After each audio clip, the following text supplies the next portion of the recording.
Toda a torcida tricolor, estamos começando mais um tradicional Contextualizando, que tem o desafio do tempo. Então, antes da gente falar dos assuntos, vamos lembrar que esse vídeo é patrocinado por ninguém mais, ninguém menos que OneFootball, o melhor aplicativo para acompanhar tudo o que acontece não só no São Paulo, mas também em seleções, para acompanhar a Copa América que é aqui no Brasil. E você vai ter tudo isso, notificações de gol, notificações em jogos que são interessantes, bastando clicar aqui no link na descrição do site. E hoje a gente vai falar de muitas coisas, não contextualizando, muitas coisas não. Na verdade são três assuntos centrais.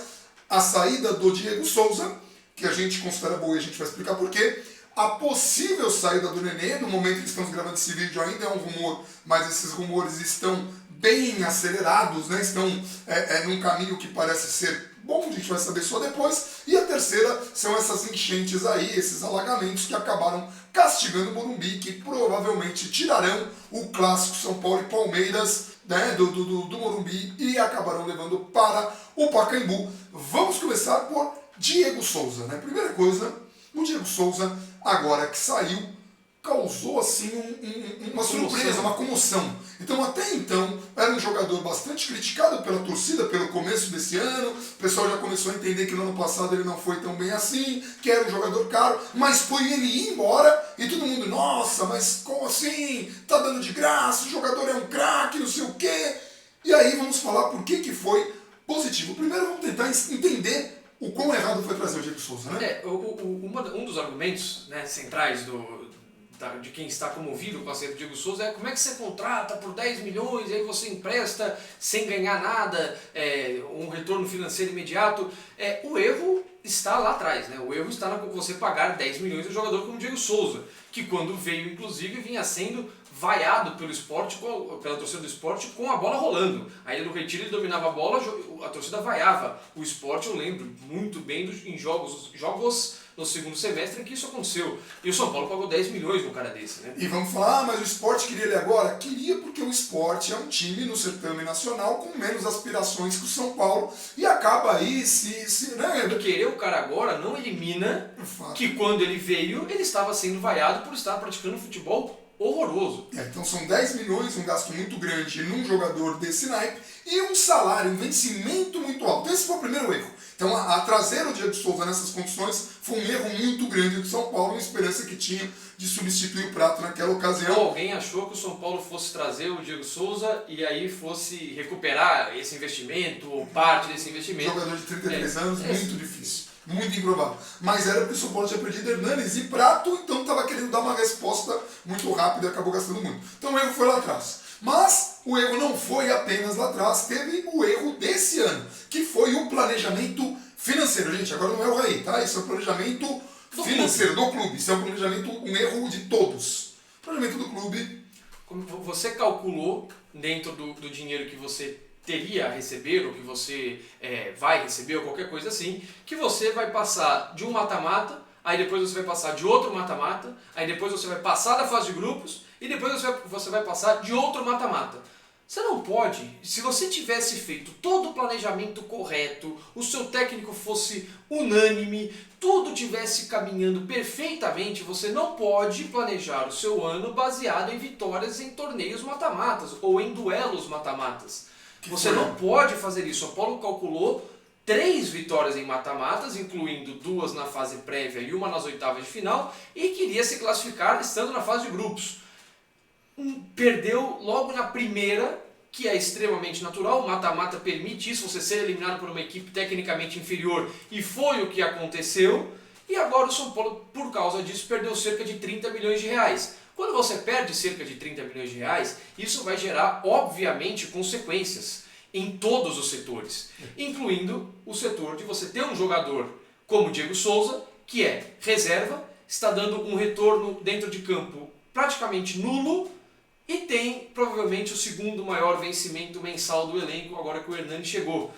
Você não se dá ao luxo de manter um jogador desse, ainda mais tendo um novo técnico para chegar daqui a um mês e que você quer tentar trazer alguns jogadores que ele indicou. Você perdeu 30 milhões. Você não pode buscar jogadores, a sua capacidade de investimento está minúscula e você não pode manter um jogador reserva por esse luxo todo. E vale lembrar que o Cuca foi consultado e não se opôs à liberação do Diego Souza. Que muita gente vai falar, mas quando o Cuca estava no Palmeiras pediu o Diego Souza, outro Diego Souza, não esse que ele viu. Há 3 anos.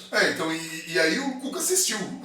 A impressão que o Cuca teve do Diego Souza o ano passado foi mais ou menos a que a gente teve. Não é um jogador que vale um investimento desse. Então o São Paulo está corrigindo o erro. E falando desses mata-matas, é o que o Gabriel falou, se o São Paulo tivesse feito tudo direito, mas foi calcular que passaria em 3 mata-matas, em situações diferentes, né? Com um planejamento que incluía ir para a Flórida, estrear um técnico numa fogueira terrível e não dar tempo para esse treinador treinar o time. Então assim, o São Paulo não só errou em trazer o Diego Souza, não só errou o planejamento financeiro, mas também errou em imaginar que poderia vencer nessas condições tão adversas. Mas a negociação foi boa. Por que foi boa? Só para deixar claro, a saída dele ela é consequência dos erros. Sim. Ela não é mais um erro, ela não é o planejamento do clube. O planejamento do clube está errado há muito tempo. Isso é a consequência dele. Esse é um ato de reação. Ele não é ação, ele é a reação das bobagens que você fez. E aí a reação foi boa. A reação em si foi positiva. O acordo que o São Paulo fez com o Botafogo ele foi muito bem amarrado. Por que ele foi muito bem amarrado? Primeiro, o São Paulo precisava aliviar essa folha salarial. O Felipe Lucena do Lance avalia em cerca de 8 milhões a economia que o São Paulo vai ter, não contando com o Diego Souza até o fim do ano. Esse dinheiro pode ser usado ou para o ganho financeiro, que o São Paulo vai precisar fazer depois de perder praticamente 30 milhões, ou para reinvestir em posições mais urgentes e que o treinador que vai chegar daqui a um mês está indicando. Pelo menos um desses 2 fatores. E o acordo o Botafogo vai pagar 100% dos vencimentos do Diego Souza, o São Paulo não tem mais nenhuma obrigação financeira com o Diego Souza. Se o Diego Souza arrebentar no Botafogo... Pode acontecer. Beleza, vamos assumir que isso aconteceu. O São Paulo tem a cláusula de renovação automática, então o São Paulo pode trazer o Diego Souza para 2020 inteiro. Se o São Paulo assim entender, ele arrebentando ou não, o São Paulo tem a opção de contar com o Diego Souza em 2020. Então o São Paulo não se livrou do cara, o São Paulo emprestou um cara no contexto que nós falamos há alguns minutos e pode trazê-lo de volta. Terceiro fator, se ele que é o mais importante. Esse fator foi muito bem feito também, assim como não pagar para o Diego Souza. Não pagar salário mais para o Diego Souza. Se aparecer uma proposta, o Diego Souza for bem no Botafogo, ou não for bem, mas aparecer uma proposta de pelo menos $1,5 milhão, o que significa um pouco mais da metade do investimento que o São Paulo fez pelo jogador, o Botafogo é obrigado a liberar e o dinheiro fica 100% com o São Paulo. Esse valor é o mínimo, pode aparecer um valor maior, bem provável, mas pode aparecer. Pode aparecer um que cubra o que o São Paulo gastou. Mas veja, nesse momento, quando o São Paulo fez o investimento, esperava que o retorno acontecesse em campo e não aconteceu. Você não paga 10 milhões num jogador de 33 anos, imaginando que vai vender por um valor, você espera vender por menos, mas que ele tenha um retorno dentro de campo. Então, isso foi muito bem amarrado. E aí tem um adendo, que não é tão importante assim, mas tinha um jogador que interessava ao Cuca no Botafogo, e o São Paulo conseguiu a preferência desse jogador. Isso representa muito pouco, tá, gente? É um jogador jovem, o nome dele é Luiz Fernando. É um jogador jovem, velocista, né? Tipo, e tá assim, ainda em formação, vamos dizer assim, né? Se aparecer uma proposta por esse jogador, e o São Paulo será consultado para cobrir essa oferta. Obviamente, uma oferta que o Botafogo aceite por esse jogador. Então o São Paulo tem essa preferência. É uma coisa menor nesse grau tudo, mas tudo muito bem amarrado, uma correção muito interessante, porque o São Paulo pode ter o Diego Souza de volta, o São Paulo pode ganhar dinheiro com o Diego Souza, então isso... Hoje o São Paulo não gasta mais nada com o Diego Souza. E pode evitar a venda de algum talento, um moleque aí, né? O São Paulo acabou emprestando o Araruna. Agora não está certo ainda, né? Tá muito próximo, mas não está certo. E ou pode evitar a venda ou pode possibilitar que o Cuca indique algum nome e o São Paulo use esse dinheiro para algum jogador que o Cuca queira, porque é melhor você dar a condição para o novo técnico trabalhar. Você acha que esse jogador vai ser importante para o seu time? Você acha que ele vai ser uma peça fundamental?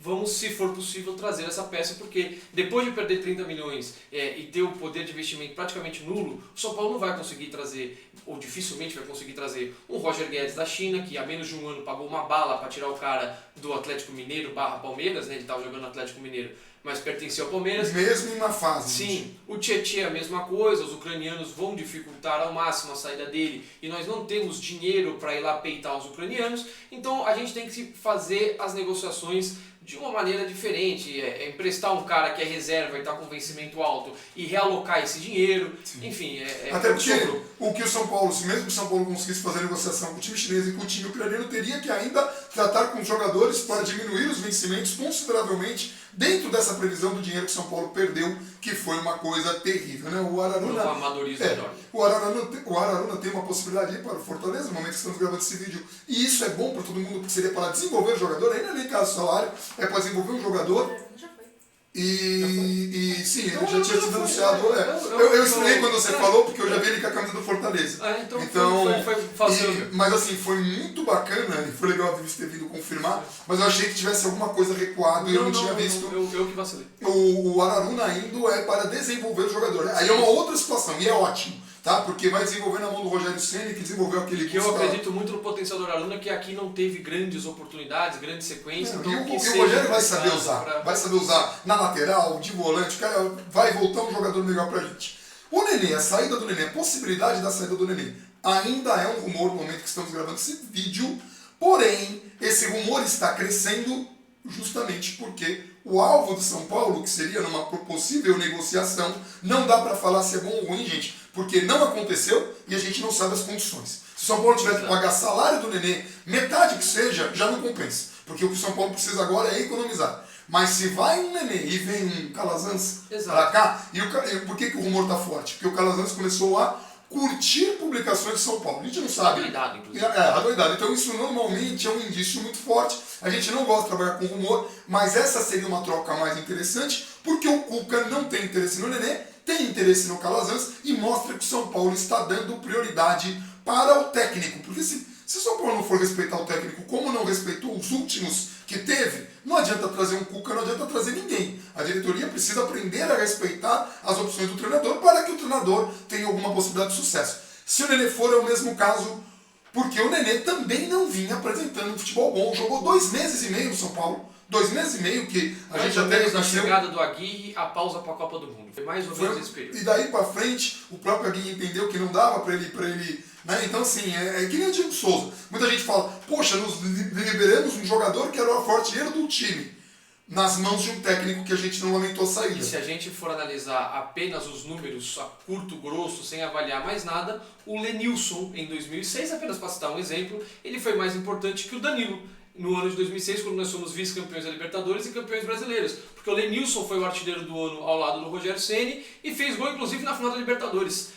Coisa que o Danilo não fez, não foi artilheiro, não fez gol na final da Libertadores. Então, se a gente for pegar apenas os números, nós temos essa grande margem de conseguir grandes interpretações de acordo com o que a gente quiser dentro de campo. O Diego Souza, já na boa fase, principalmente agora de uma maneira muito mais acentuada, não estava entregando algo que o time do São Paulo, o coletivo, precisava nesse momento. Então assim, e não justificava esse vencimento altíssimo que ele tinha. Então o Nenê, se o Nenê sair, o Nenê ainda tem um agravante. Além de não estar rendendo bem, o Nenê ainda tem esse problema do bico, de ficar fazendo cena porque não é titular. Um cara que se sente titular, que quer ser o camisa 10, precisa entregar em campo mais do que ele tentou entregar. Porque pelo menos ele tentou, né? Quando o Aguirre foi demitido, que foi uma desavença que o Nenê teve com ele, e o São Paulo acabou respaldando um jogador que não estava entregando nada, o Nenê tentou, se esforçou com o Jardine, foi muito mal, se esforçou agora com o Mancini, foi muito mal, o que prova que o cara não está conseguindo. Ele está tentando, ele queria provar e calar a boca do Aguirre e até agora não conseguiu.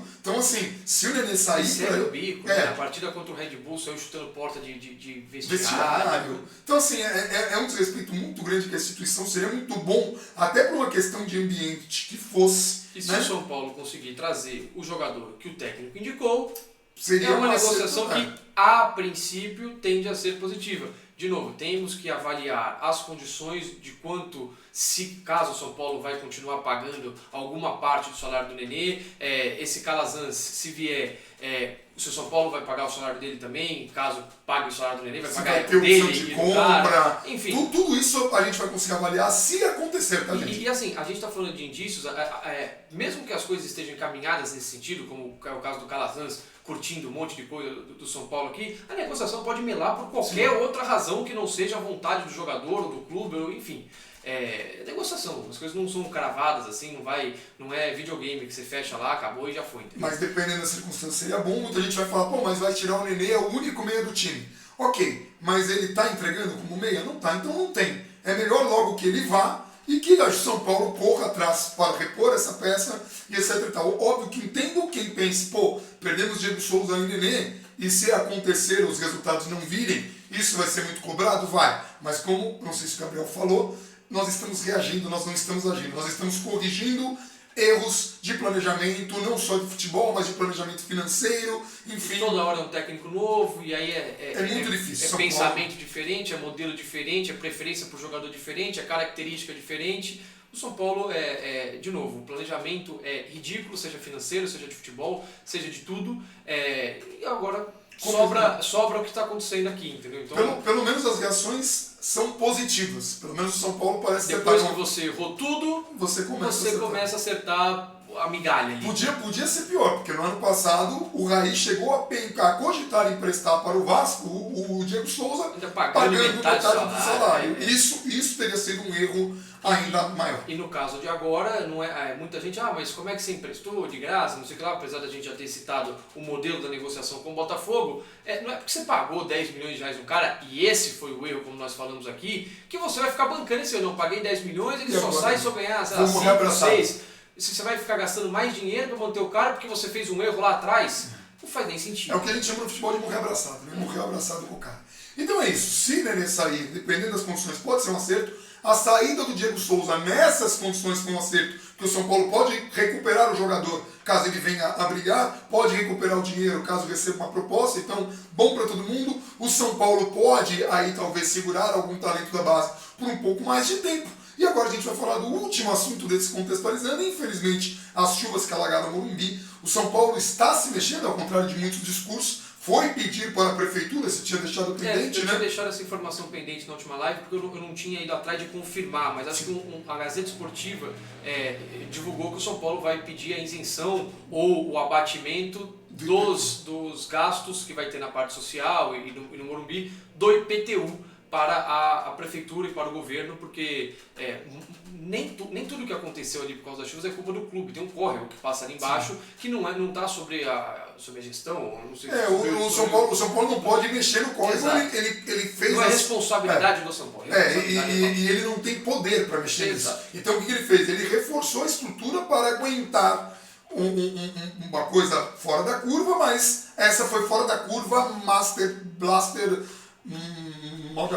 um absurdo. Eu ia colocar salto carpado com queda espacate. Enfim, foi muita água e o São Paulo não tem nenhuma garantia se não for feita nenhuma obra, por exemplo, está nessa campanha de conseguir livros para a biblioteca, qual é a garantia que numa outra chuva não aconteça o mesmo? São Paulo vai ter que se precaver, mas é ruim que isso aconteça quando o time está passando por um monte dessas situações que a gente comentou aqui, financeiras ou social, ficou assim... Terrível. Nossa, é muito triste. E tirou não, mas provavelmente tirará a partida contra o Palmeiras do Morumbi. Isso já está muito próximo de tá certo. O São Paulo já vai jogar contra a Ferroviária amanhã, porque estamos gravando o vídeo na sexta. Esse vídeo inclusive subirá na sexta. Amanhã no Pacaembu, por causa das chuvas. Contra o Palmeiras a mesma coisa, o São Paulo ainda está em fase de higienizar a região ali do gramado, do setor térreo, conter os danos, cuidar do vestiário, de tudo que foi alagado e perdido por lá, e danificado, enfim. O Marcelo Gazan falou, o São Paulo ainda não confirmou que não acontecerá, mas dentro do clube a expectativa é de 99,9% que aconteça no Pacaembu, São Paulo e Palmeiras. Uma pena, mais renda aí que o São Paulo perde. E eu fiquei devendo na última live também, ficou uma pendência aqui, de mostrar essa absurda foto, gente. Essa absurda foto. Eu sei que está aí refletindo um Capitão América aqui, mas enfim, é meu quarto, meu escritório sempre tem coisas do Capitão América. Nessa imagem aqui de cima é o São Paulo, nessa imagem aqui de baixo é o rival. Tá? Eu falei que era o Jusilei, não, é o Arboleda. mas é um absurdo, você não consegue ver diferença. Parabéns Adidas, parabéns aos envolvidos que permitiram a Adidas fazer essa atrocidade com o uniforme de São Paulo. Essa é uma foto assim comum, Comum, foto de jogo, alguém tirou. lance de jogo, É. fizeram um clique ali, você não identifica uma vírgula do São Paulo na foto, muito pelo contrário, você confunde completamente os aspectos com o rival, né? Inclusive patrocínios, Porque aí cores, o rival acabou tudo. pegando os patrocínios que tanto Sim. falava mal. E Patrocínio, tá cor, aqui, e e assim, aqui sou eu aqui embaixo. parece inclusive que é modelo diferente, dinheiro diferente, que é o mesmo time, só que um é a camisa de um ano e outra é a camisa de outro ano, né? Mas enfim, é patético. Bizarro. Tá, então é isso, é por isso que a gente faz tantas críticas à Adidas que acerte aí no próximo uniforme, eu duvido muito, mas torço. E, gente, esse Contextualizando é pra gente gravar nos 20 minutos, estamos nos 20 minutos. 21, você sempre falou. 21, eu falo 21 porque eu sei que a gente precisa de uma folguinha, mas tratando desses assuntos, a gente vai ter mais vídeos desses no canal, então se você gostou, curta, para que a gente possa ter mais e preencher o canal aí, e a gente vai ter mais novidades depois da Copa América, quando a gente se estruturar, fiquem ligados em todas as nossas redes sociais, principalmente o Twitter, que sou eu, @FalaBandana, o Instagram é a Vives, que não é o Gabriel, é a Vives, que é também @FalaBandana, não sei se no Instagram usa arroba, mas eu não consigo usar. Amanhã vídeo de jogo e qualquer novidade, terça-feira na live. Tá bom? Nos vemos no Pacaembu e a gente deve se encontrar no Pacaembu. A gente deve ficar no portão 16, né, Vi? Né? 16, foi. Portão 16? Isso. Então tá bom, é isso, galera. Um abração pra todo mundo e até lá. E vamos São Paulo!